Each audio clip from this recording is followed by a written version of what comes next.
આચાર્ય કલ્પ ટોડરમલજી દ્વારા વિરચિત મોક્ષ માર્ગ પ્રકાશન એમાં પહેલો જ અધિકાર છે, જેમાં પંચ પરમેષ્ટિનું સ્વરૂપ વર્ણન કર્યું છે. એમાં આપણે સિદ્ધ ભગવાનના સ્વરૂપનું પરમેષ્ટિનું સ્વરૂપ ઉપર આપણે પહોંચ્યા છે. આમાં ત્રીજું પાનું છે. એમાં એક વિચારવા જેવું છે કે ટોડરમલજી અલગ અલગ શબ્દો વાપર્યા છે. આર્યન પરમેષ્ટિ માટેનું શું એમને ટાઇટલ બાંધ્યું હતું? પ્રથમ અરિયંતનું સ્વરૂપ વિચારીએ છીએ. વિચારીએ આવ્યું આમાં ગુજરાતીમાં ઉપર ઉપર ઉપર એની ઉપર અરિયંત સ્વરૂપ છે ને, અરિયંત સ્વરૂપ વિચારીએ છીએ. અને હવે સિદ્ધ ભગવાનમાં શું લખ્યું? હવે સિદ્ધ પરમેષ્ઠિનું સ્વરૂપ ધ્યાયીએ છીએ. આવ્યું સિદ્ધ પરમેષ્ઠ ધ્યાયીએ છીએ એટલે શું હશે? એમાં એક આમાં શું હોય છે? સામાન્યપણે અરિયંત ભગવાનનું સ્વરૂપ વિચારણા છે અને એનાથી એક સૂક્ષ્મપણે એનું શું છે? ધ્યાય છે. અને એના માટે એક હોય છે તો એમના સ્વરૂપ જે છે ને, એનું સ્વરૂપનું ચિંતન કરીને પેલામાં આવે છે સમયસારની પહેલી ગાથામાં કે સિદ્ધ ભગવાનના સ્વરૂપનું સંસારી ભવ્ય જીવો ચિંતન કરીને, અને ચિંતનને માટે અહીંયા શબ્દ આપ્યો છે ધ્યાય એવો છે. એટલે આમાં શું છે? ઉપયોગની થોડીક શું હોય છે? સૂક્ષ્મતા. એમ કેમ થતું હશે? બે અરિયંતમાં વિચારીએ છે, વિચારવાય કરતા થોડુંક ધ્યાવવામાં, ધ્યાવવું એટલે હજી ધર્મ ધ્યાન એવું નથી થયું આપણા માટે. તો એમાં શું છે? કારણ કે અરિયંત ભગવાન કેવા છે? અરિયંત પરમેષ્ઠિ એનું શરીર સહિતનું છે, એટલે થોડુંક એમાં આપણે એને લઈએ છીએ. અને સિદ્ધ ભગવાન તો કેવા ટોટલી કેવા છે? અશરીરી અરૂપી છે. એમાં તો એ રીતે એમાં બે શબ્દો જુદું જુદું કર્યું છે. અને હવે આચાર ઉપાધ્યાસનમાં આવશે ને, એમાં એમ છે સ્વરૂપ અવલોકીએ છીએ. એમાં શું આવશે? ત્રણેયમાં સ્વરૂપ અવલોકીએ છે એટલે જોઈ લે છે. આમ હવે આમાં પણ એક કોમન શબ્દ ક્યાં આવ્યો? ત્રણેયમાં સ્વરૂપ. સ્વરૂપ વિચારીએ છીએ, ઓલામાં સ્વરૂપ ધ્યાય છે, અને ત્રીજામાં સ્વરૂપ અવલોકન. અને આનાથી ટોડરમલજી શું આપણને મેસેજ આપે? તું તારા સ્વરૂપમાં સ્થિર થા. કોઈનું પણ યથાર્થ તારે ઓળખાણ કરવું હોય તેના સ્વરૂપ સુધી પહોંચે. સ્વરૂપ સુધી જે પહોંચે છે એને યથાર્થ એનું ખ્યાલમાં આવે છે. અહીંયા સ્વરૂપને વિચારજે તું, પછી એનાથી આગળ સિદ્ધ ભગવાનના સ્વરૂપની શું કરજે? ધ્યાજે. એટલે અંદર ઊંડાણમાં ચિંતનમાં ને એમાં લઈ જે એના. તો એ આપણે થોડું ચાલી ગયું છે, ફરીથી જસ વાંચી લઈએ ફરીથી. હવે સિદ્ધ પરમેષ્ઠિનું સ્વરૂપ ધ્યાયીએ છીએ. ધ્યાયીએ છીએ એટલે અને વિચારણામાં લઈએ, ચિંતનમાં લઈએ છીએ, મનનમાં લઈએ છીએ લે. અને એમાં અરિયંત પરમેષ્ઠિમાં જેવું લીધું તો એવું જ અહીંયા કે જે ગ્રસ્ત અવસ્થા તજી મુનિ ધર્મ સાધન વડે, જેમ આપણે હમણાં કળશમાં વાંચ્યું ને, નિયમ સારમાં શું છે, અને ટીકામાં પણ શું વાંચ્યું? મુનિ દશા કે ગ્રસ્ત દશામાંથી મુનિ દશામાં કેમ ગયા? વૈરાગ્ય થયો એને, અને વૈરાગ થયો તો તપમાં આગળ વધ્યા. ટીકામાં આવ્યું ને એમાં કે વૈરાગ થાય છે તો એમાં તપમાં આગળ. મુનિ ધર્મ પછી મુનિ ધર્મનું સાધન એટલે વિતરાગતાના સાધન વડે શું થયું? ચાર ઘાતી કર્મનો નાશ થતા. નાશ થયો, કર્યો છે એવું પણ ભાવ નથી. અને એની જગ્યાએ નાશ થયો તો શું પ્રગટ થયું? અનંત ચતુષ્ટય સ્વભાવ પ્રગટ કરી અહીંયા અરિયંત દશા. હવે કેટલો કાળ વીતે? કેટલો કાળ એટલે આયુષ્ય ત્યાં સુધી. કેટલો કાળ એટલે જેનું જેટલું આયુષ્ય વીતે. ચાર અઘાતી કર્મનો પણ ભસ્મ થતા, ઓલાનો તો પેલા થયો જ છે, અહીંયા ભસ્મ થતા કર્યો ને એવા નથી કરતા એમ. અને કદાચ કોઈ વાપરે તો એમાં કોઈ એવો દોષ નથી, પણ ત્યારે શું હોવું જોઈએ? સમજ હોવી જોઈએ કે ભાઈ કર્યો એક ઉપચારનું, અસદભૂત ઉપચારનું એક કથન છે. બાકી અને બીજું આમાં પણ વિચારવા જેવું છે, નાશ થતા એટલે શું? કે કર્મમાંથી અકર્મ અવસ્થા થાય, એમાં પણ વિવેક વાપરવાનો છે. તો એ જ નષ્ટ થતા પરમ ઔદારિક શરીરને પણ છોડી જો અઘાતી કર્મ નાશ થયા તો અઘાતી નાશ થયા તો શું થયું? એક રીતે ઘાતી કર્મનો નાશ થતા શું થયું? પરમ ઔદારિક શરીર થયું. અનંત ચતુષ્ટયની પ્રાપ્તિ થઈ હતી. એનો અર્થ ઘાતી કર્મનો નાશ, અનંત ચતુષ્ટય. એનો અર્થ જીવના પરિણામોમાં શુદ્ધતાનો વાત છે. જીવના પરિણામોમાં એમાં મુખ્યત્વે 4 લઈને કર્યું છે. અને અઘાતીનો નાશ થતા શું છે? હવે બાકીના સંયોગો છૂટી ગયા. બાકીના સંયોગો. એટલે બે જુદું છે. ઘાતી કર્મનો સંબંધ જીવના પરિણામો સાથે છે અને અઘાતીનો સંબંધ સંયોગો સાથે. તો એ અઘાતી નાશ થતા પરમ ઔદારિક શરીરને પણ શબ્દ શું વાપરો? એટલે કે અઘાતી કર્મો તો ગયા, એની સાથે સાથે પરમ ઔદારિક શરીર પણ. અરે એમાં પણ કદાચ તીર્થંકર આદિ હોય તો સમોસણ ને એ બધું પણ છૂટ્યું છે. અને સાથે રહેનારું કેવું હતું? નજીકમાં શરીર હતું, એ પણ એ છૂટી ગયું. છોટી અને કેવો સ્વભાવ છે? ઉર્ધ્વગમન સ્વભાવથી લોકના અગ્રભાગમાં જઈને બિરાજમાન થયા છે. અહીંયા સિદ્ધ દશા અહીંયા થઈ અને ઉર્ધ્વગમન હોવાથી લોકના અગ્રમાં જઈને બિરાજમાન થયા. હવે એમને શું છે? ત્યાં એટલે ક્યાં? લોકના અગ્રભાગમાં બિરાજમાન થયા. ત્યાં શું છે એમને? કે જેને સંપૂર્ણ પરદ્રવ્યનો સંબંધ છૂટવાથી મુક્ત અવસ્થાની સિદ્ધિ એટલે પ્રાપ્તિ પ્રગટતા થઈ છે. બધા જ જેને કહે ને અંકુર એક નથી કાંઈ કોઈ પડ અને ઓલા એક પરમાણુ માત્રની મળે ન સ્પર્શ થતા આવે ને અપૂર્વમાં, એ સિદ્ધ દશાની. અંકુર એક નથી તો અરિયન દશાની છે. અહીંયા કેવી છે? એક પરમાણુ માત્રની મળે ન સ્પર્શ. એટલે તો જેને સંપૂર્ણ પરદ્રવ્યનો સંબંધ છૂટવાથી કેવા છે? મુક્ત અવસ્થા થાય. અને એમનો કેવો આકાર? આત્માનો કેવો આકાર રહી ગયો? કે ચરમ એટલે કે અંતિમ શરીરથી કિંચિતનું. અને એ પણ કેવું હોય છે? પુરુષના આકાર વત એટલે જેવું, પુરુષના આકાર જેવું, જેના આત્મ પ્રદેશોનો આકાર અવસ્થિત થયો છે. આત્મ પ્રદેશોનો આકાર, ફરીથી એનો અર્થ પણ શું લેશે? આત્મ પ્રદેશોનો આકાર એટલે કે પ્રદેશત્વ ગુણને કારણે કોઈ પણ દ્રવ્યને કઈને આકાર થશે. પણ આત્મ પ્રદેશોનો આકાર એ તો અસંખ્યાત પ્રદેશ. ઓકે એનો આકાર એના ગુણ પર્યાયવત એનો આકાર છે. અહીંયા પ્રદેશોનો આકાર એટલે એક પ્રદેશનો આકાર છે તો ફિક્સ છે, પણ એ બધાનો સમૂહ થઈને એક આકાર બન્યો એમ. એક પ્રદેશનો આકાર કેવો હોય છે? એક પ્રદેશનો આકાર કેવો હોય? એક પ્રદેશ તો કેવો ઓલો હોય ને, પાસો હોય ને, ક્યુબ કયો ને, એના જેવો હોય. તો એ તો એક છે, પણ હવે એ બધાનો થઈને કેવો થઈ ગયો? કે પુરુષ આકારવત છે ને એનો છેલ્લા શરીરથી અંતિમ જેવું. તે આત્મ પ્રદેશોનો આકાર હવે તો કેવો થઈ? અવસ્થિત એટલે હવે એમાં કાંઈ પણ સંકોચ વિસ્તાર થવાનો નથી. ઓછો વધતો તો અનાદિ અનંતમાં નથી. એ સંસાર દશામાં શું હતું? સંકોચને વિસ્તાર હતો. હવે તો એ પણ છૂટી ગયું છે, અવસ્થિત થયા. અને એ રીતે વિચાર કરીએ, ગતિ પણ નથી. હવે એક સમય ગતિ કરી લીધી, હવે એનાથી પણ અવસ્થિત થઈ ગયા. પ્રદેશોમાં પણ સંકોચ એ પણ થઈ ગયા. હવે પણતિમાં કોઈ વિશેષ શુદ્ધતા થશે એવી રીતે પણ નથી, અવસ્થિત થઈ ગયા. એટલે અહીંયા અર્થ પર્યાય પણ હવે અવસ્થિત થઈ ગઈ, વ્યંજન પર્યાય પણ આકારની રૂપની એ અવસ્થિત થઈ ગઈ છે. તો એ અવસ્થિત થયા છે. પ્રતિપક્ષી કર્મનો નાશ થવાથી, પ્રતિપક્ષી કોણ છે? અઘાતી કર્મ એટલે બધાય. હવે તો બધાય જીવથી પ્રતિપક્ષી બધાય પ્રતિપક્ષી. હવે તો બધા કમ્બાઈન્ડ થઈ ગયા ને, બધા 8 સાથે વાત. ઓલા તો છૂટી ગયા હતા, હવે અઘાતી ગયા. હવે પ્રતિપક્ષી કર્મનો નાશ થવાથી સમસ્ત સમ્યક આવ્યું ને, એટલે 8 ગુણ આવી ગયા. અને 8 ગુણ આવ્યા તો 8 કર્મ લેવા પડશે ને સામે, બરોબર? સિદ્ધ ભગવાનના જે 8 ગુણ છે તો સામે પછી કેટલા લેવાના? 8. એટલે સમસ્ત એ લઈ લે. પ્રતિપક્ષી કર્મનો નાશ થવાથી સમસ્ત, હવે જે 8 એમના ગુણ આપણે કાલે વાત થઈ ગઈ છે.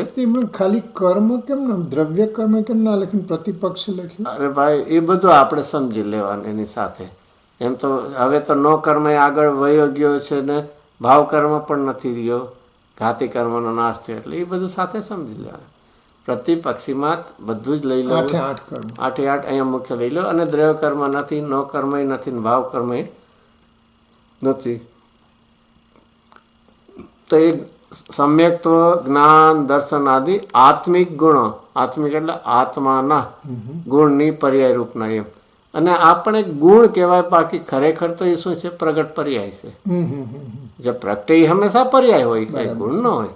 આ તો ગુણ જેવી નિર્મળ છે, એટલા માટે એનું નામ શું કહે? ગુણ પ્રગટ થયો. તો એ ગુણો, આત્મિક ગુણો જેને સંપૂર્ણપણે પોતાના સ્વભાવને પ્રાપ્ત થયા. એટલે આવા આત્મિક ગુણો પ્રગટ થયા હોવાથી શું થયું? શું થયું? સંપૂર્ણપણે પોતાનો સ્વભાવ પ્રાપ્ત થઈ ગયો. હવે આનાથી આગળ કોઈ પુરુષાર્થ કરીને આગળ વૃદ્ધિ કરવી છે એવું નથી. ફરીથી આવા 8 ગુણ પ્રગટ થતા શું થયું? એઝ ગુડ એઝ શું થયું? કે સંપૂર્ણપણે પોતાના સ્વભાવને પ્રાપ્ત. આ 8 ગુણ થઈ ગયા. અને આવું કદાચ ખબર હશે, ગુજરાતીમાં જ્યારે ભૂમિતિ હોય ને, એનું શું કહેવાય? એનું એમાં જે આખું ભૂમિતિ નાલું તમે થિયરમ્સ કહો ને એને, હા, એટલે એમાં અલ્ટિમેટ, એમાં પ્રમેય જે એમાં હોય છે, એમાં છેલ્લે સાબિતી આપી, એમાં સાધ્ય હોય ને પક્ષ હોય ને એ બધું, એમાં અલ્ટિમેટ એને જ્યારે સાબિતી આપીને પૂર્ણ કર્યું, છેલ્લે શું લખતા હોય છે? 3% ઇતિ સિદ્ધમ. ઓલા તો વચ્ચે ધેરફોર. ઓલામાં શું છે? ઇતિ. ઇતિ એટલે આ રીતે, અને મેં સિદ્ધ કર્યું એટલે મેં પ્રૂવ કરીને તમને બતાવ્યું. એમાં અહીંયા સિદ્ધ દશા કેવી છે? પોતાના સ્વભાવ જેવો હતો એને પૂર્ણપણે પ્રાપ્ત થયો છે. અને નો કર્મનો સંબંધ દૂર થવાથી જેને સમસ્ત અમૂર્ત આદિ આત્મિક ધર્મો પ્રગટ થયા છે. ઓલા જ્ઞાન, દર્શન આદિ જે લીધા એ કેવા છે? આત્માના સીધા. હવે આ કેવા લીધા? અમૂર્ત આદિ કોના છે? આત્માના ધર્મો છે. સમ્યક જ્ઞાન આદિ એમાં લ્યો તો 4 ઘાતી કર્મથી લ્યો. તમે પ્રતિપક્ષીને ઘાતી કર્મ લીધું અને નો કર્મ ની અંદર અઘાતી કર્મ લીધું એમ?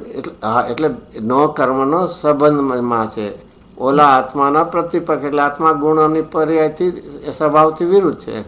બાકી પ્રતિપક્ષી તો બે છે, કારણ કે અઘાતી છે ત્યાં સુધી પૂરો સ્વભાવ જ નથી ખીલ્યો. એ અપાશે, પ્રયોજન તો થઈ ગયું છે.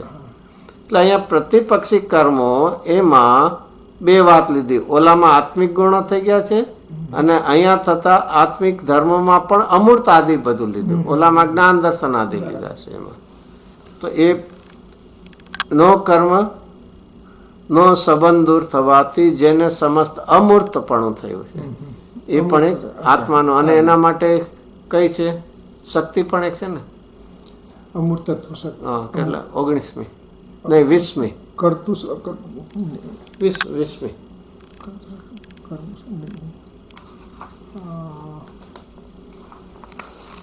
ઉત્પાદ ધ્રુવ સતી અને અમૂર્ત છે. અને પછી 20મી છે અમૂર્ત શક્તિ. એની આગળની કઈ? આગળની ઓલી છે પરિણામ શક્તિ. પરિણામ શક્તિ. પરિણામ શક્તિ 19મી છે, અને 20મી છે અમૂર્તત્વ શક્તિ છે. બરાબર. તો એ રીતે એમાં તો પ્રતિ કર્મોનો નાશ થવાથી સમ્યક્તાદી આત્મગુણો, અને ઓલા જે ન કર્મનો સંબંધ થવાથી સમસ્ત અમૂર્ત અથવા આત્મિક ધર્મ છે. હવે ત્રીજું ભાવ કર્મ. ઓલું આવ્યું, ઓલું દ્રવ્ય કર્મ આવ્યું, અહીંયા ભાવ કર્મ આવ્યું, અને ઓલું નો કર્મ પણ આવ્યું. પ્રતિપક્ષી કર્મો છે એમાં દ્રવ્ય કર્મ આવ્યું, પછી નો કર્મનો સંબંધ હોય નો કર્મ આવ્યું. અને હવે ભાવ કર્મનો અભાવ થવાથી નિરાકુલ આનંદમય શુદ્ધ સ્વભાવરૂપ મન થઈ રહ્યું છે.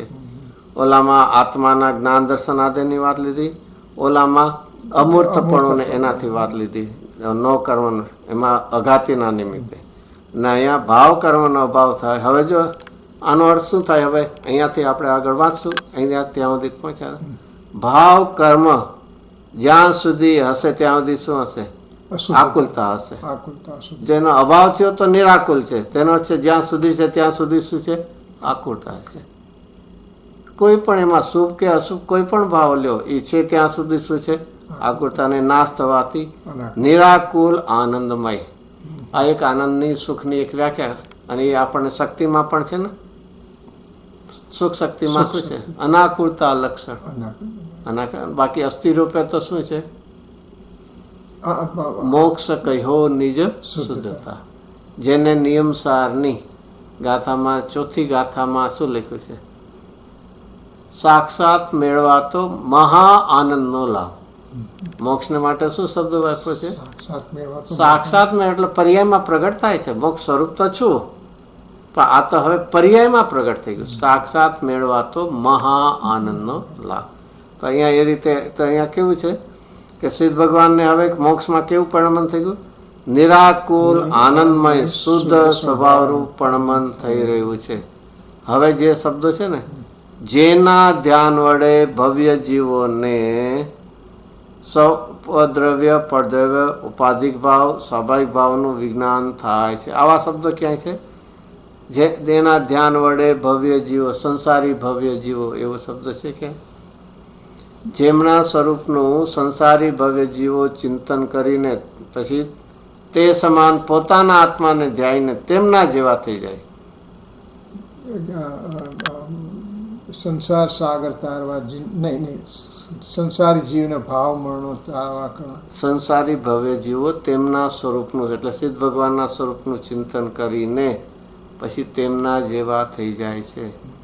સમયસાર પહેલી ગાથાની ટીકામાં વંદિત સવસિદ્ધ છે ને, એમાં એવું લખ્યું છે જયચંદે કે જેમના સ્વરૂપનું સંસારી ભવ્ય જીવો, કારણ કે સંસારી ન થવું છે ને, અને એમાં અભવિતા થવા નથી, તો ભવ્ય જીવ પછી શું કરે છે? ચિંતન કરીને કોના સ્વરૂપનું? સિદ્ધના સ્વરૂપનું.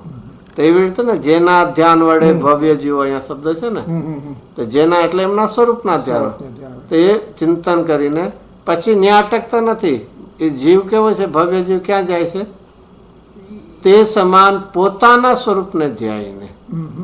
અહીંયા છે ને, અહીંયા પોતાના જેમના ધ્યાન વડે, તો અહીંયા પછી સ્વભાવ, તો શું ફળ શું છે? તેમના જેવા થઈ જાય છે. ચલો આમાં 3 વાત શું આવી? પહેલી ગાથામાં ફરીથી ટીકામાં પહેલું સિદ્ધ ભગવાન જેમના એટલે સિદ્ધ ભગવાનના સ્વરૂપનું સંસારી ભવ્ય જીવો ચિંતન કરીને. ત્યાં શું આવ્યું? ત્યાં સુધી શું આવ્યું? જેના ધ્યાન વડે ભવ્ય જીવો, એ આમાં મોક્ષમાં પ્રકાર. આ તો હું વાંચું છું, આમાં સમય. Okay okay. જેમના એટલે સિદ્ધના સ્વરૂપનું સંસારી ભવ્ય જીવો ચિંતન કરીને. અહીંયા કે છે જેના ધ્યાન વડે. તો અહીંયા જે છે એ શું આવ્યું? સમયસારમાં એમના સંસાર એટલે કે તત્વ નિર્ણય એટલે અનુભવ પહેલાની પૂર્વ ભૂમિકા. એટલે કે ઓકે, અનુભવ પહેલાની પૂર્વ. પછી અનુભવ માટે શું કરે છે? તે સમાન પોતાના સ્વરૂપને ધ્યાઈને. આ અનુભવ. સંસારી ભવ્ય જીવ પહેલા શું કરે છે? શરૂઆત પૂર્વ ભૂમિકા રૂપે સિદ્ધ ભગવાનના સ્વરૂપનું ચિંતન કરે છે. પછી જ્યાં અનુભવનો કાળ આવે છે, પછી શું કરે છે? પોતાના સ્વરૂપને ધ્યાવે. અને તો પછી એનું ફળ શું થાય છે? ક્રમે કરીને સિદ્ધ ભગવાન જેવા થઈ જાય. જ્યાં આમ આપણને વિચાર આખો પ્રોસેસ આવી ગયો ને, પૂર્વ ભૂમિકા કઈ, પછી માર્ગ કયો, અને એનું ફળ શું આવી ગયું બધું. તેમ પણ અહીંયા આપણને કે છે જેમનું છે ને, જેન ધ્યાન વડે ભવ્ય જીવોને હવે શું થાય છે? એમનું ધ્યાન કરે છે. તો હવે શેનું જ્ઞાન થાય છે ને? સ્વદ્રવ્ય પરદ્રવ્યનું એનું શું થાય છે? વિજ્ઞાન થાય છે. વિજ્ઞાન એટલે જ્ઞાન, અને જ્ઞાન એટલે જેવું જે રૂપે છે એવું જ્ઞાન થાય છે. સ્વદ્રવ્ય છે તો સ્વદ્રવ્યને શું મારા રૂપે છે એવું જ્ઞાન થાય. પરદ્રવ્યનું જ્ઞાન થાય છે તો મારાથી ભિન્ન રૂપે છે. પરદ્રવ્ય મારાથી ભિન્ન છે કે નહીં? પરદ્રવ્ય મારાથી ભિન્ન છે કે નહીં? પરદ્રવ્ય મારાથી ભિન્ન છે. આમ ઢીલું જ બોલો છો. આમ ના ભિન્ન છે એમ. એવું કોઈ તો હજી થોડું કઈ તમે ન થોડું કહ્યું. કોઈ એમ કે પરદ્રવ્ય હું પરદ્રવ્ય પર ભાવથી ભિન્ન છું. એટલે પરદ્રવ્યમાં પરભાવ બધું આવી ગયા એક આદ્યાસ. અરે એને કહીએ તો એક બાજુ પરદ્રવ્ય કહે છે, પાછો પ્રશ્ન પૂછે છે. આ તો એના જેવું છે. ગળ્યું સાકર ગળ્યું છે, ગળી છે, પણ પેલું તો કે છે એક છે ને આ શબ્દનો શું આપણને નથી થતો, ભાવ નથી ખબર કે પર કીધું તો પરત છે. પછી ભીન જ હોય એમાં પછી એમાં પ્રશ્ન પૂછાય. આ પાડોશી છે એ મારા ઘરની બાજુમાં રહે છે, અરે પણ પાડોશી કીધું છે ઇનફ છે, એ દેખાડે છે. આમાં શું એટલા માટે એ વાચક શબ્દો દ્વારા પેલું શું થઈ જવું જોઈએ એને એકદમ ભાવ ભાષણ થઈ ગયું. એને વાચ્યનો ભાવ આવી જવો જોઈએ. એમ અહીંયા સ્વદ્રવ્ય અને પરદ્રવ્ય, તો સ્વદ્રવ્ય કહેતા એ હું મારા રૂપે છે અને પરદ્રવ્ય કહેતા મારાથી ભિન્ન રૂપે. એવી રીતે એનાથી આગળ ઉપાધિક ભાવ અને સ્વાભાવિક ભાવ. ઉપાધિક ભાવ એટલે કર્મજન્ય ઉપાધિક ભાવ એટલે મારામાં રાગ દ્વેષના ભાવ. કોઈ પણ વિભાવ ભાવ, ઔદયિક ભાવ, અશુદ્ધ ભાવ, વિપરીત ભાવ, કોઈ પણ એ ઉપાધિ છે, એ તારા સ્વભાવગત નથી. તો એ અને સામે ઓલું જો સ્વદ્રવ્ય પરદ્રવ્ય પેલા મોટા ભિન્ન કર્યું. હવે પોતામાં અને પોતામાં સ્વભાવ ને વિભાવ. અશુદ્ધ ભાવ ને શુદ્ધ શુદ્ધ ભાવ. વાત સ્વભાવ અને વિભાવ. ઉપાધિક એ વિભાવ ભાવ અને સ્વાભાવિક એવા છે સ્વભાવ ભાવ. તો એ સ્વભાવ ભાવનું વિજ્ઞાન વિશેષે કરીને શું થાય છે? અજ્ઞાન. અને એનું નામ શું કહેવાય? આનું ભેદજ્ઞાન થાય. પેલું તો શું કર્યું પેલું? સિદ્ધ ભગવાનનું ધ્યાન વડે. અને એ થયું તો શું? ભવ્ય જીવને સ્વદ્રવ્ય પરદ્રવ્યનું ભેદજ્ઞાન થાય, સ્વભાવ વિભાવ ભાવોનું ભેદજ્ઞાન થાય. અને જે વડે એટલે કોના વડે? એના વડે આવું જે સમ્યક દર્શન અને જ્ઞાન પ્રગટા સાથે ચારિત્ર, એ વડે પોતાને સિદ્ધ સમાન થવાનું સાધન થાય છે. જે સિદ્ધ દશા પ્રગટ કરવાનું એને સાધન પ્રગટ. પણ કોને સાધન કીધું? જે પ્રયત્ન કરે છે એને સાધન કોને કીધું? સ્વદ્રવ્ય પરદ્રવ્યનું ભાન છે, સ્વભાવ વિભાવનું જેને ભાન. એ જ ધારાએ આગળ વધે છે. તો જે વડે એટલે શું કીધું? જેના સાધન વડે જે આજ ઈ તક છે. સાધનમાં બહુ જ બધા શું માને છે? બહારનું સાધન. એટલે ચલો કોઈ કે પૂજા ભક્તિ આદિ સ્વભાવ કરવા એ સાધન છે કે નહીં? સાધન છે કે નહીં? શું ભાવ છે? એ પેલું એક વિચારું કે સાધન કોને કહેવાય? સાધ્યની જે સાધ્ય તરફ લઈ જાય ને સાધન કહેવાય. સાધ્યની પ્રાપ્તિ કરાવે. તો પહેલો પ્રશ્ન છે, તો સાધ્યથી સાધન વિપરીત હોય કોઈ દી? સાધ્ય છે એ વિતરાગતા હોય અને એનું સાધન રાગ હોય. સાધ્ય દશા સિદ્ધની છે અને અહીંયા બંધ ભાવ છે એનું સાધન થાય. તો કેવી રીતે? અને બીજું ઘણા એમ કે ભાઈ સાધન ક્યારે પણ કાર્ય વખતે છૂટે નહીં. અને જો છૂટી જાય તો કાર્ય વખતે 7 ની બદલે 6 કારક હશે, 6 કારક ની બદલે 5 કારક હશે. શું હશે? કોઈ કે ને પેલા પૂર્વ ભૂમિકામાં જે કાંઈ શુભરા કે પૂજા કર્યા એ બધું સાધન છે કે નહીં? તો એને કહેવાનું ભાઈ એ અનુભવના કાળે એ વિકલ્પ એ રાગ અનુભવના કાળે હોય છે. તો તેને શું માન્યું છે? સાધન. તો ત્યારે અનુભવના કાળે 6 કારકની બદલે કેટલા કારક થઈ ગયા? 5 હોય. તો સાધન એનું નામ કઈ પેલો કે સાધ્યથી વિરુદ્ધ જાતનો હોય. અને સાધન હોય એ ક્યારે પણ સાધ્ય વખતે છૂટે નહીં. આ બધું વિચારે તો કઈક ખ્યાલમાં આવવું જોઈએ, બાકી તો શું થાય? તો આ રીતે જ કે જે વડે પોતાને એટલે આ જે સ્વભાવ વિભાવનું સ્વદ્રવ્ય પરદ્રવ્યનું ભેદજ્ઞાન થયું, ભેદજ્ઞાન સાથે શ્રદ્ધા ચારિત્ર ભૂમિકા બધું લઈ લો. પોતાને સિદ્ધ સમાન થવાનું એક સાધન કારણ એ થાય છે આપણને. તેથી સાધવા યોગ્ય પોતાનું શુદ્ધ સ્વરૂપ. શું આવ્યું? સાધવા યોગ્ય પોતાનું જે શુદ્ધ સ્વરૂપ છે એને સાધ્ય કરવું છે. પોતાને સાધવા યોગ્ય પોતાનું શુદ્ધ છે. પોતાનો શુદ્ધાત્મા છે ને એ તારે સાધવા યોગ્ય છે. એટલે એનો જ આશ્રય અવલંબન લેવાયો. અહીંયા સાધવા યોગ સામાન્યપણે સાધવા યોગ એટલે આમ તો સાધવા યોગ કરીને સાધ્ય પણ છે, પણ અહીંયા સાધવા યોગમાં કોના અર્થમાં લેવું છે? કે જેને આશ્રય લઈને અવલંબન લઈને જેને ધ્યેય બનાવવાનું, તો એ કોનું છે? પોતાનું શુદ્ધ સ્વરૂપ છે. અને અહીંયા એટલે કોણ લેવો? અહીંયા સુધી જે સાધવા યોગ પોતાનું શુદ્ધ સ્વરૂપ એટલે ત્રિકાળી ભગવાન આત્મા. બરાબર. હવે એને દર્શાવવા માટે, કોને દર્શાવવા માટે? એ શુદ્ધ સ્વરૂપને કે એ અભેદ આત્મા છે, અખંડ છે, અવ્યક્ત છે, તો એ શક્તિરૂપ છે, તેને દેખાડું કેવી રીતે? જે ત્રિકાળી ભગવાન અભેદ અખંડ છે, જેમ કાર છે એને દેખાડાય કેવી રીતે? એના પાઠ દ્વારા જ વર્ણન કરાય કે નહીં? શું થાય? બીજો શું ઉપાય? તો એને અહીંયા દેખાડ તેને દર્શાવવા માટે જે પ્રતિબિંબ સમાન છે. કોણ? શુદ્ધ સ્વરૂપ, સિદ્ધ ભગવાન. સિદ્ધ ભગવાન. સિદ્ધ ભગવાન પ્રતિબિંબ સમાન છે. કોના? કે શુદ્ધ સ્વભાવ. તો શુદ્ધ સ્વભાવ કેવો છે? આરાધવા યોગ્ય છે, અવલંબન લેવા યોગ્ય, આશ્રય લેવા યોગ્ય છે. જેને આપણને 11 ગાથા ભૂતાર્થ આશ્રિત જીવસુ દ્રષ્ટિ નિશ્ચય હોય. તો સમ્યક દ્રષ્ટિએ કોનો આશ્રય લીધો? કે ભૂતાર્થ.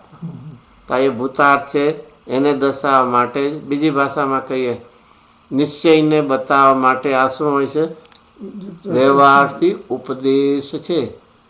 એ પ્રતિપાદક છે, વ્યવહાર પ્રાપ્ત કરાવનાર નથી. તો એ અહીંયા આવા શબ્દ પહેલી ગાથામાં પણ છે. શું છે? એમાં પ્રતિચ્છંદના સ્થાને છે. સિદ્ધ ભગવાન કેવા છે? શુદ્ધાત્માનો એ કેવા છે? પ્રતિચ્છંદના સ્થાને. એ પ્રતિબિંબ સમાન છે. તો અહીંયા પ્રતિબિંબ ને પ્રતિચ્છંદ છે. તો એ શું છે? જે એ પોતાનું એને દર્શાવવા માટે પ્રતિબિંબ સમાન છે. એટલે જેવો શુદ્ધાત્મા છે, એને જેમ કે ને કોઈ વ્યક્તિને ઓળખતા ન હોય તો એની કઈ ઓળખાણ કે એવું કઈ કરવું હોય તો એને શું કરો તમે? આના જેવા દેખાય છે. એને કઈ જો આ ફોટો જોઈ લે, તો ફોટો કેવો હોય? ઓલો વ્યક્તિ હોય એવો જ હોય કે બીજી જાતનો હોય? તો એવી જ રીતે મારે શુદ્ધાત્મા જોવો છે, ચૈતન્ય ભગવાન આત્મા જોવો તો શું કરવું? આચાર્ય દેવ કહે છે, અહીંયા ટોટરમલજી કહે જોઈ લે, સિદ્ધ ભગવાન જોઈ લે. જેવા સિદ્ધ એવો હું, અને જેવો હું એવા સિદ્ધ છે. તેના પ્રતિબિંબ સમાન છે. તથા જે કૃત કૃત્ય થયા છે.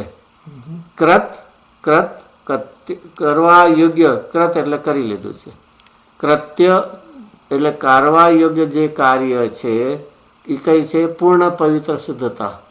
એ એમણે શું કરી નાખ્યું છે? કરી લીધું છે. કૃત એટલે કરી લીધું છે. કૃત્ય એટલે કરવા યોગ્ય છે એ બધું એમણે કરી લીધું છે. અને તેથી એ જ પ્રમાણે હવે અનંતકાળ રહે છે. ફરીથી આખું બધું કેટલું બધું આપણે ટોટલ મેજર લખ્યું. એક જ સેન્ટેન્સ છે બેઝિકલી. હવે આમાં શું કર્યું કે સિદ્ધ ભગવાન કેવા છે? સિદ્ધ ભગવાન કેવા છે? તારે જે આત્માને સાધવો છે ને એને કેવા છે? એના પ્રતિબિંબ સમાન છે. એ તો પછી એનું સાધન જે કરી દર્શાવવા માટે, તો એને જો તું એને આત્મા સિદ્ધ સમાન ભગવાન આત્માને ઓળખીશ તો એ કેવો થવાનો છે? એ સિદ્ધ ભગવાન તો થયા, અને તું પણ એવો કૃત કૃત્ય થઈ જાય. અને કૃત કૃત્યા એ કેવા હોય છે? એ જ પ્રમાણે અનંતકાળ પર્યંત રહે છે. એનો અર્થ થયો કે તારા દુઃખ માટેનો, કાયમને માટેનો ઉપાય થઈ ગયો. અનંતકાળ પર્યંત રહે છે એમ કહીને બીજામાં જગતમાં શું આવતું હોય? ભગવાન હોય છે, થઈ ગયા પછી કેવા હોય છે? પાછા અવતાર લેતા હોય છે. અહીંયા તો કે છે ક્યાં કે છે ને અનંતકાળ સુધી રહે છે. અનંતકાળ એટલે કે અનંતકાળ રહે છે. સુધી એવા એ શબ્દ એ, બાકી તો ખરેખર કેવા છે? અનંતકાળ રહે છે. તો કૃત થયા છે ને એ જ પ્રમાણે અનંતકાળ. એવી નિષ્પન્નતાને પામેલા, નિષ્પન્નતા એટલે નવી પ્રગટતાને, અનાદિની નહોતી, આ નવી પ્રગટતાને છે એવા સિદ્ધ ભગવાનને અમારા નમસ્કાર. એ રીતે જો એક એકમાં ટોડરમલજી એમના સ્વરૂપનું વર્ણન કરીને નમસ્કાર કરે. તો પેલા અરિયંત અને સિદ્ધ આવે કેવા છે? દેવપદમાં બિરાજ. અને હવે કે છે એ માર્ગમાં જે ઉત્કર્ષપણે સાધના કરનાર કોણ છે? આચાર્ય ઉપાધ્યાય સાધુ છે. અને એટલા માટે અંતરાત્માના 3 ભેદ હોય છે ને. અંતરાત્મામાં ઉત્તમ, મધ્યમ અને જગત. એમાં 2 શૈલી ચાલે છે. કઈ 2 શૈલી ચાલે છે? એક કોઈ 12મા ગુણસ્થાન હોય એને ઉત્તમ કહે છે, અને 5માંથી 11 સુધીના કેવા કહે છે મધ્યમ. મધ્યમ, અને સમ્યક દ્રષ્ટિ છે એને કહેવાય છે જગન્ય. લઘુનંદન એટલે જગન્ય કહેવાય. એટલે પછી કોઈ એ રીતે પણ લે છે, જગન્ય એટલે સંકેતી, મધ્ય એટલે શ્રાવક, અને 6 થી 12 સુધીના ને ઉત્તમ. ઉત્તમ. એટલે મૂળ થઈ ગયા ને, સમ્યક દ્રષ્ટિ, શ્રાવક અને મધ્ય. સી આમાં એ દરેક પોતાની ભાવના, એમાંથી કાંઈ પછી શું ન કરવા, તર્ક ન કરવા કે આને કેમ આમ કર્યું ને આને આમ કેમ કર્યું. અને એવી રીતે જોઈએ તો 7 તત્વના અથવા તો 9 તત્વના હોય એમાં સામાન્ય પણ આપણે ભણીએ ત્યારે કેવી રીતે આવે 7 અથવા 9 તત્વ? આશ્રવ, બંધ, સંવર, નિદ્રા, મોક્ષ. સમય સામાં આશ્રવ પછી સંવર, પછી નિદ્રા, બંધ અને મોક્ષ. એટલે દરેક ન્યાય એમ દેખાડવું કે આશ્રવને અટકાવે એવું કેવો સંવર છે એ તને દેખાડવું. આશ્રવ પૂરો બંધ થતો કરી રહ્યો છે, એમાં શું નવું દેખાડવું છે? એટલે આખી શૈલી જે પ્રકાર હોય છે એ હોય છે. હવે આપણે આવીએ આચાર્ય ઉપાધ્યાય અને સાધુનું સ્વરૂપ. હવે આચાર્ય ઉપાધ્યાય અને સાધુનું સ્વરૂપ અવલોકીએ છે, જોઈએ છે. જેવું સ્વરૂપ છે એવું ઓલામાં વિચારીએ છે, પછી ધ્યાયે છે, અને અહીંયા અવલોકન. અવલોકન એટલે આમ સામાન્ય પણ ખબર શું, આમ દર્શનમાં સામાન્ય અવલોકન એટલે આમ નજર નાખી જોઈએ. ત્રણેયની એક રૂપના સ્વરૂપમાં એક કોમન કરીને જોઈ લઈએ આપણે. જે વિરાગી બની સમસ્ત પરિગ્રહ છોડી. ચલો આમાં શું છે, આગળ 2 માં શું આવ્યું હતું? અરિયંત પરમેષ્ટિ અને સિદ્ધ પરમેષ્ટિમાં અરિયંતમાં ગૃહસ્થપણું છોડીને મુનિ ધર્મ અંગીકાર કરી અહીંયા સુધી વિરાગી બની સમસ્ત પરિગ્રહ છોડી. એમાં તો શું છે, જે ગ્રસ્તપણું છોડી એમાં આવ્યું વિરાગી.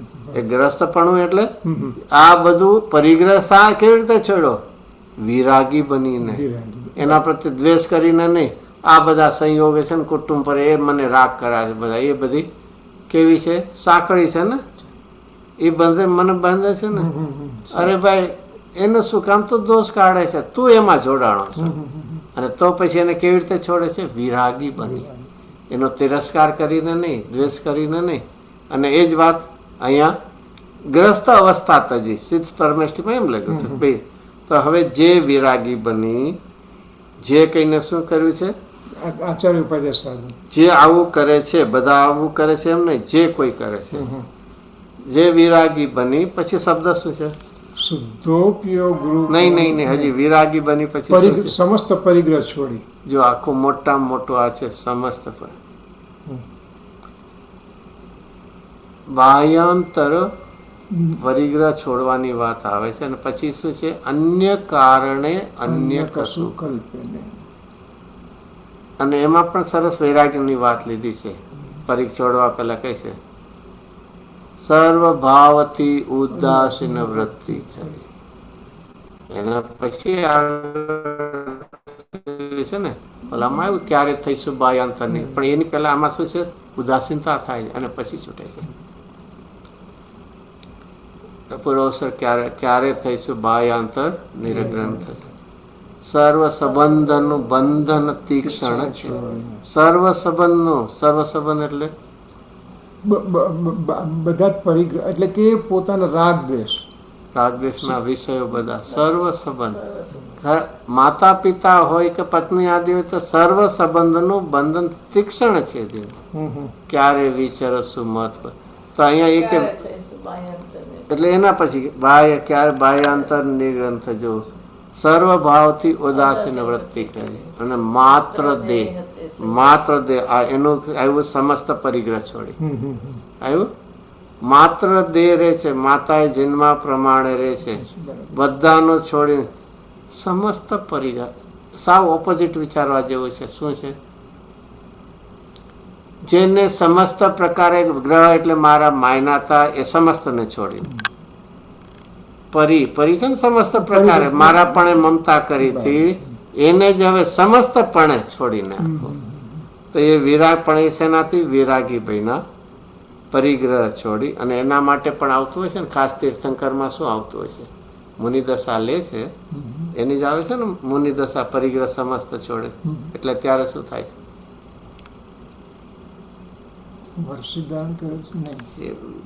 એવું બધું યાદ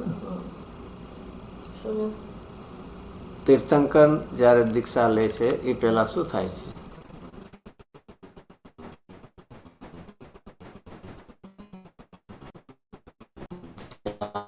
સ્મરણ થાય છે. બધા વૈભવ જોઈ, કારણ કે એ બધા મુખ્યપણે શેમાંથી આવે છે? સ્વર્ગ પર્યાયમાંથી. એમાં પણ વૈમાનિકમાંથી નથી. એ બધા અરે આ બધા વૈભવ તો હતા, મને મળી ચૂક્યા છે, મારે એમાં શું પડવું છે હવે? અને એક સામાન્ય પણ એક જોવા જોઈએ, પોતાના ભૂતકાળના દોષોને એને જેને કે ને ફિલ્મ કરીને ઉતારે તો ફરી તો કોણ એમાં જાય? એમાં તો બધા ભવના દુઃખ ને બધું આવી જાય કે ને બધું. એ આખું જાતિ સ્મરણ સાધક આત્માને વૈરાગ્યનું નિમિત્ત બનતું હોય છે. અન્યને પણ જાતિ સ્મરણ થતા હોય છે, પણ એનાથી કાંઈ ને કાંઈ ફાયદો. અને એ જ્યાં જાતિ સ્મરણ થાય છે, વૈરાગ્ય વધે છે, બાર ભાવનાનું ચિંતન કરે અને લોકાંતિક દેવ આવે. એ છે અહીંયા જે વિરાગી બની સમસ્ત પરિગ્રહને છોડી, વસ્ત્ર પાત્ર આદિ જે કાંઈ છે બધાને છોડી, અને અહીંયા આવી ગયું સમસ્તમાં કોણ? ક્યારે થઈશું બાહ્યાંતર, બધા એટલે સમસ્ત પ્રકારના છોડી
much disturbance we cannot get.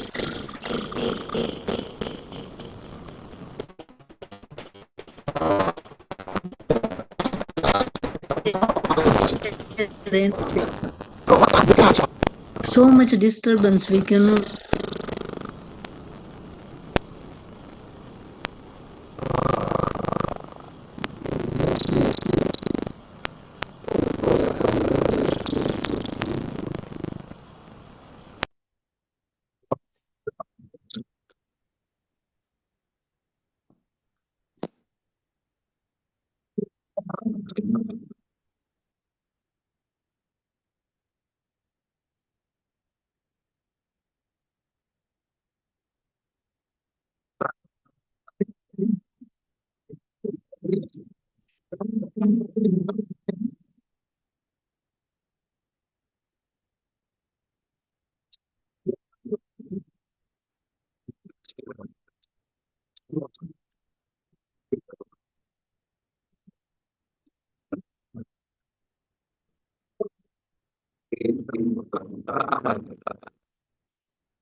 એ કે એમના નિમિત્તે કોઈની હિંસા જ નથી થતી, અને હિંસા નથી થતી તો શું નથી જોતું? મોરપીંછની જરૂર નથી. મોરપીંછ સાથે હિંસાનું છે ને, એટલે હિંસાનું ઉપકરણ છે. અને કમંડળ છે એ શેના માટે છે? શૌચ માટે. શૌચમાં. પણ તીર્થંકર ને આહાર હોય છે પણ નિહાર નથી હોતો કોઈ, તો પછી એમના માટે કમંડળ પણ નથી હોતો. અને છતાં કોઈ હોય તો શું છે? એમાં અહમ બુદ્ધિ નથી. મારું કમંડળ સારું છે, મારી મોરપીંછ આ છે. અરે કોઈ પરદ્રવ્યમાં મારા પણાના પણ વિકલ્પની કેટલી ગૌણતા હોય છે, ક્યાં સુધીનું કોઈ દી વિચાર્યું છે? શું વિચાર્યું છે? એક કોઈ દુર્લભ શાસ્ત્ર કોઈ શ્રાવક એમને આપી ગયું. હવે એમાં કદાચ કોઈ બીજા મુનિરાજ કહેતા હોય કે આ જોવે છે તો શું કરે? ના, હું પેલા વાંચી લઈશ પછી તમને આપીશ. શું હોય? એટલું પણ ન હોય, કોઈ છે તો આપી દેતા હશે. એવું પણ ક્યાંય એમાં અહમપણું, મારાપણું, અધિકપણું? શાસ્ત્ર લખવાનો વિકલ્પ આવ્યો આચાર્ય મુનિરાજોને તો શું થાય? કોની પાસે તાડપત્રી માગે? કોઈની પાસે નહીં.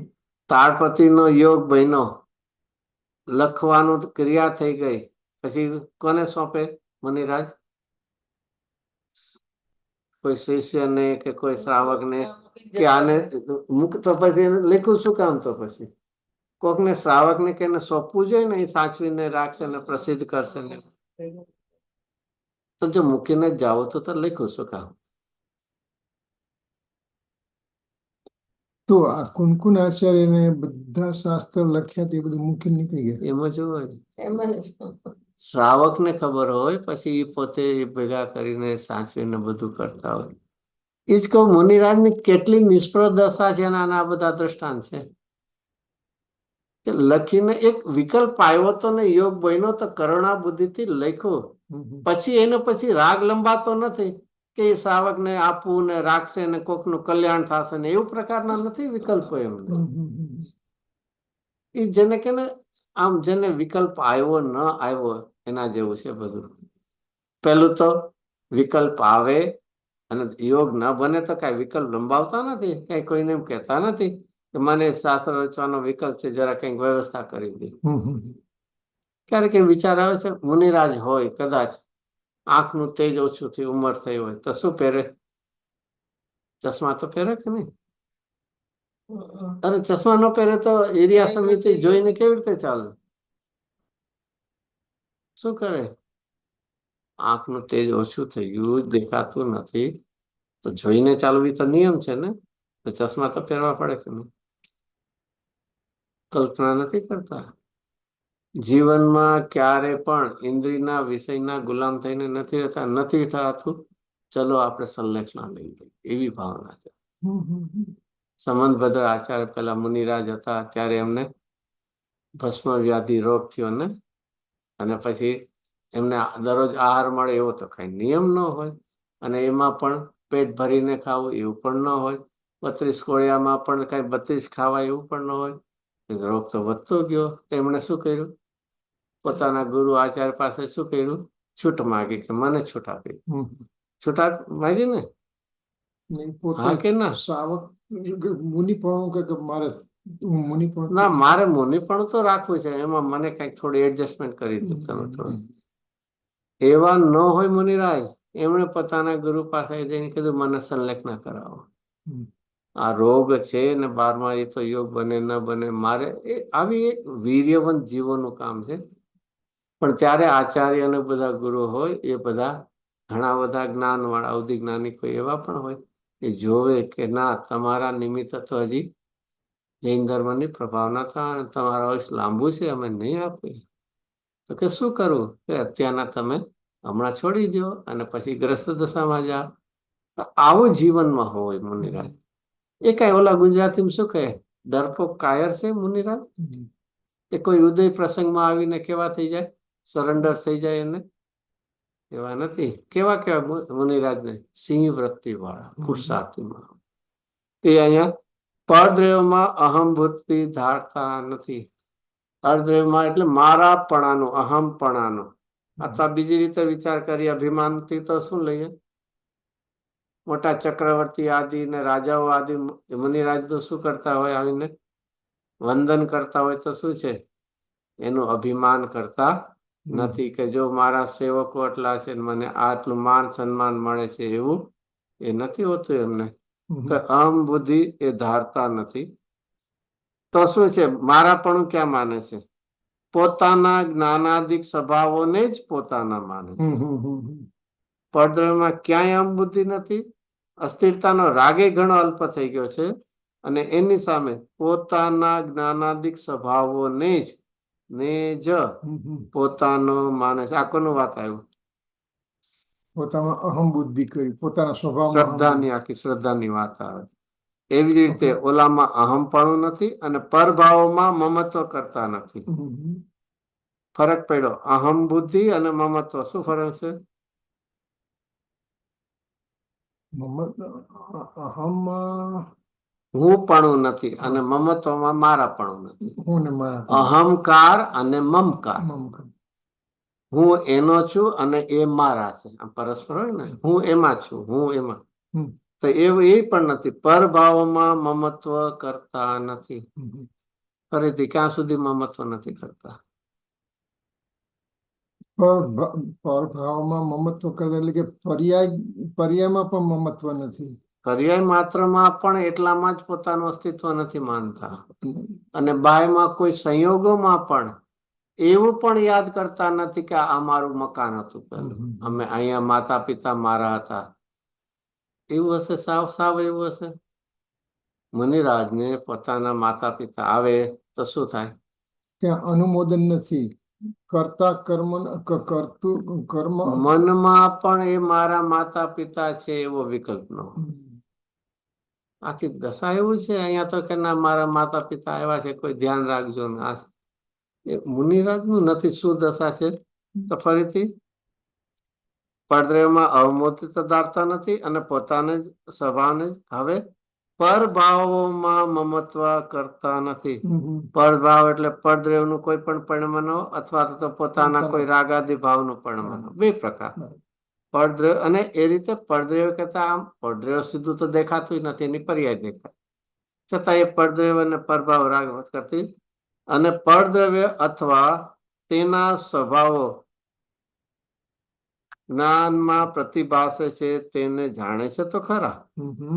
આ બે નો નિષેધ આવ્યો. શું નિષેધ આવ્યો? અહમ બુદ્ધિ નથી અને મમત્વ નથી. તો હવે શું કરે છે? પરદ્રવ્ય અથવા તેના સ્વભાવ. પરદ્રવ્ય પછી એના ગુણે લઈ લ્યો ને એનું પરણમન પણ.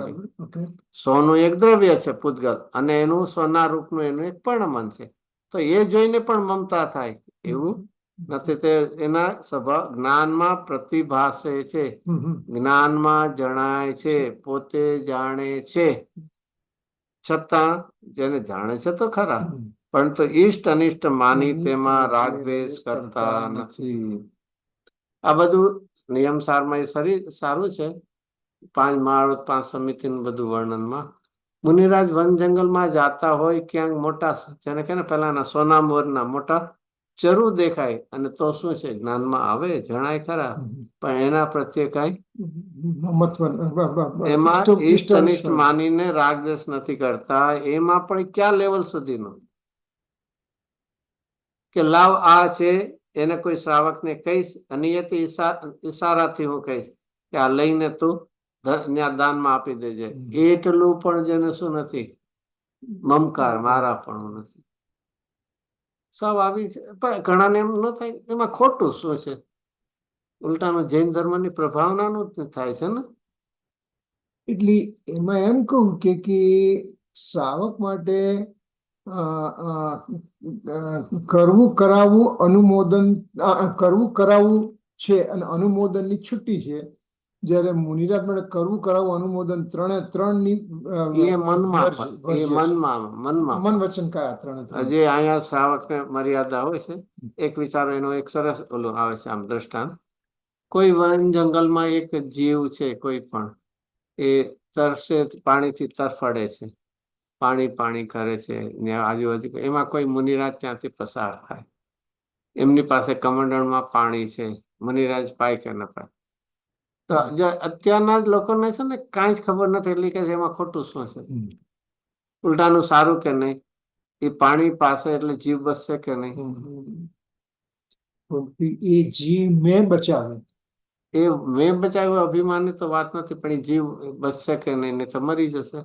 આ મોટા મોટી પહેલી તો એક ભૂલ છે કે એને પાણી પાસે એટલે એનું આયુષ્ય હશે એવું તમે ક્યાંક નક્કી કર્યું છે ને. કોઈને વિચારણા નથી, ખાલી છે ને. મને ઘણી વાર દુઃખ થાય કે જૈન થઈને પણ તમે આ કોમેન્ટ્સ કરો છો. કઈક અભ્યાસ કર્યો છે તમે ખાલી, પાછા એમ કે એમાં ખોટું શું. અરે ભાઈ, બીજું એક આ તો એક પાણી પાસે, અને બીજું પાણી પાસે એટલે એને સાતાનો ઉદય હશે એવું પણ કોણે કીધું. કદાચ પાણી પાસે ને શ્વાસ નળી વહી જશે, શક્ય છે કે નહીં. અને પાણી પાય છે, આયુષ પણ પૂરું થવાનું, પૂરું થશે એમ નહીં. અને બીજું બીજું મુનિરાજ જે પોતાના માટે ઉપયોગ ન કરી બીજા માટે ન કરે, એવી એમની દશા છે વિતરાગતાની એમની. એમાં આપણે આપણા લેવલના છે એટલે આપણે વિચારીએ એમાં ખોટું શું છે, સારું છે ને. તો બે રીતે વિચારવા જેવું છે કે જેનો ઉપયોગ પોતાના માટે ક્યારેય ન કરતા હોય, 6 મહિનાના ઉપવાસ હોય, એમાં કેટલી વાર પાણી પીધું હશે, આહાર તો નહીં લીધો હોય પણ પાણી કેટલી વાર પીધું હોય. અને તો પછી જે પોતા માટે ઉપયોગ ન કરે બીજા માટે છે. અને એ મુનિરાજ જાણે છે કે આ પાણી પીવાથી કાંઈ એનો કાંઈ સાતાનો જ ઉદય હશે, આયુષ વધી જશે એવું કોણે કીધું. હવે એની સામે બીજું કોઈ શ્રાવક ત્યાંથી પસાર થાય છે અને એની પાસે પાણી છે, તો આપે કે ના આપે? આપે.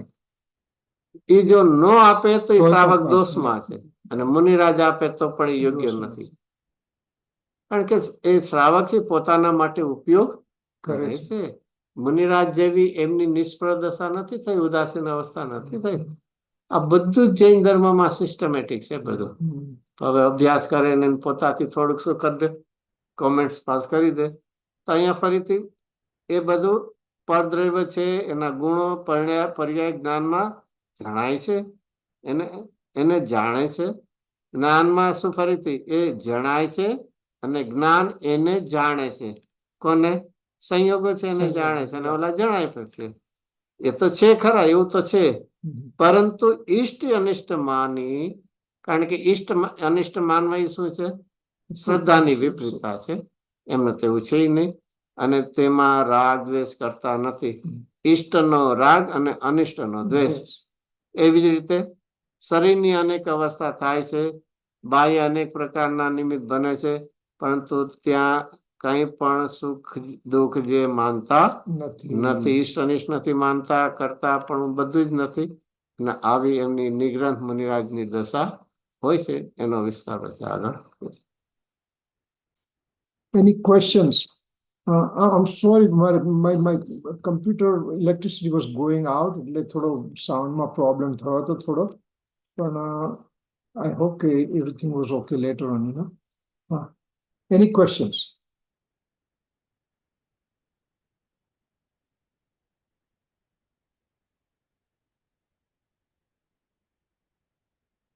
Okay, ન હોય તો આપણે સમાપ્તિ કરીશું. તીર્થંકરો જગતના જયવંત વર્તો, ઓંકાર નાદ જીનનો વર્તો, જીનના સમો શરણ સૌ જયવંત વર્તો. ને તીર્થચાર જગમાં જયવંત વર્તો. નમો તીર્થનાયકને, નમો ઓંકારનાદને. ઓંકાર સંગર્યો જૈન, નમો તે શ્રી કુંદ કુંદને. અહો ઉપકાર જિનવરનો, કુંદનો ધ્વનિ દિવ્યનો. જીન કુંદ ધ્વનિ આપ્યા, અહો તે ગુરુ ખાનનો. જીન કુંદ ધ્વનિ આપ્યા, અહો ભગવતી માતનો. जहाँ वाणी के ज्ञान से सूझे लोकालोक, सो वाणी मस्तक नमो सदा देता हूँ नमः। 9 टाइम्स नमो का मंत्र।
अनंतानंद श्री परमेष्टि भगवंतो नो जय हो।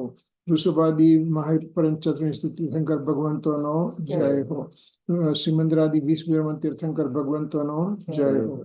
जीन मुखोद्भवात जिनवाणी मात नो जय हो। श्रीमंद स्वामी ना संदेशा लावनाथ श्री कुंकुराचार्य देव नो जय हो। कुंकुराचार्य देव रचित पंचमहागम ना रहस्य खोनाथ गुरुदेव श्री कांजी स्वामी नो जय हो। प्रसन्न मूर्ति भगवती मात नो जय हो। ये धन्य का अवतारी श्रीमद राजचंद्र देव नो जय हो। परम दिगंबर सनातन दिगंबर जैन धर्म नो जय हो। जय जयकार हो। जय जिनेन्द्र। जय जिनेन्द्र।